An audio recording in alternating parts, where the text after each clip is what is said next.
Yes, Nifemi, thank you so much. Thank you for having me.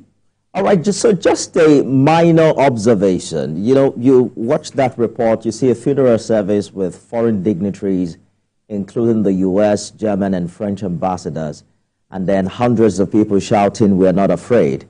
That's a little bit more of an open society than the West is willing to acknowledge for a Russian capital. Do you agree? To some extent, yes. And the reason is not far-fetched. We are dealing with a Russian leader that is smart, sometimes, too smart for his own good. So he knows what the repercussion would be for not allowing what seemed to be an open society. Let's not forget, Nifemi, that in the run-up to today, protests against the unnecessary death of Alexei was actually quashed. They made sure that, there was no uprising. They did everything they could to ensure that his mother didn't have access to his body. And even then, the funeral that is taking place today, there are allegations of the Russian leader making attempts, at least attempts, to ensure that the funeral was done in secret, that it wasn't a public, affair. But all of this failed, and he got a signal from around the world that the world is not having this. And so, yes, it did look like, an open society, but Russia is far, far from an open society. So Navalny is considered one of the most vocal Putin critics. Do you think his death, to an extent, has opened a new chapter of weakened opposition against the Putin regime? It is doubtful. But of course, Nifemi, there is no doubt that the Russian leader underestimated what will happen with the death of, Alexei. Now, he didn't envisage that this sort of outpouring of grief, of support, and the call for reform will happen in the manner that it is happening. I mean, I think somehow he led himself to believe that he will be able to quash every single protest as a consequence of this death. But the reality is what is facing today. Now, his grip on power in Russia is very, very high. His propaganda machine is as sharp as ever, and he is deploying it, as seriously as he can. So whether this is going to lead to some serious, threat to his power is very much doubtful.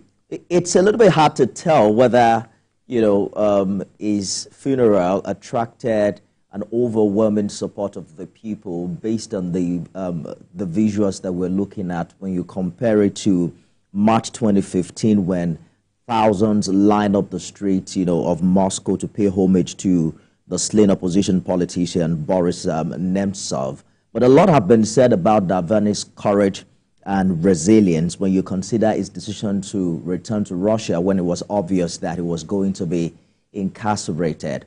With the benefit of hindsight now, would you say it is worth it after all, seeing what is playing out now? Well, I'm not 100% sure what reference you're making, but if it is got to do with his return to Russia from Germany, that could, by all standards, a safe place for him, where he could have stayed if he wanted to, yet he decided to come, even knowing, or at least having very strong suspicion that by returning to Russia, he will be, walking into his grave. He did that. That is brave. But of course, on the other hand, there are people, including officials of the EU, that are actually questioning the sense of, not keeping yourself alive to enable you fight for that which you believe in. I mean, people could say that, the struggle continues after his death. But of course, it is nothing comparable to when he is alive and driving the struggle, even from exile. So his death is a pity, and one will expect that, activists like him, who are still on earth today alive, might have one lesson or the other to draw in terms of keeping yourself alive to enable you to fight for that which you believe in. And one of them would be his wife, Navalny, who has now staked a claim to take on the leadership of Russia's fragmented opposition. And like you said, perhaps she's learned the lesson. I'm not sure she went to Moscow for that funeral. But how much impact will opposition have from outside Russia, seeing how well organized that community is and how fortified the Putin administration has become over the years?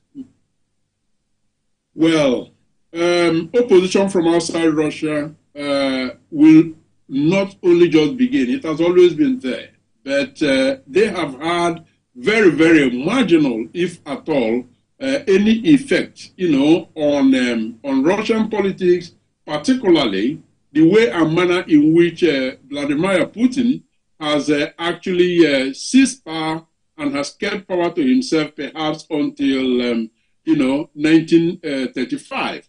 And so, whether this is going to lead to anything major, apart from, sanctions here and there, that, of course, are targeted at him and his, cronies and allies, but of course, doing some dent on the Russian economy. It had been predicted that Russia was going to collapse as a consequence of, the sanctions of the Western Alliance. That has not happened, even though they are struggling. The country is still there. So I don't see any change as long as, Vladimir Putin is there. Post Vladimir Putin, there might be some changes, but not while he's still alive. By the way, Russia is getting set for yet another election, which Putin is very likely to win. And perhaps the world should get more used to Putin and find a way to work with the man rather than trying to get him out. Nweke, Global Affairs Analyst, live for us from Belgium. Thank you so much for talking to us. Thank you, Nifem, for having me.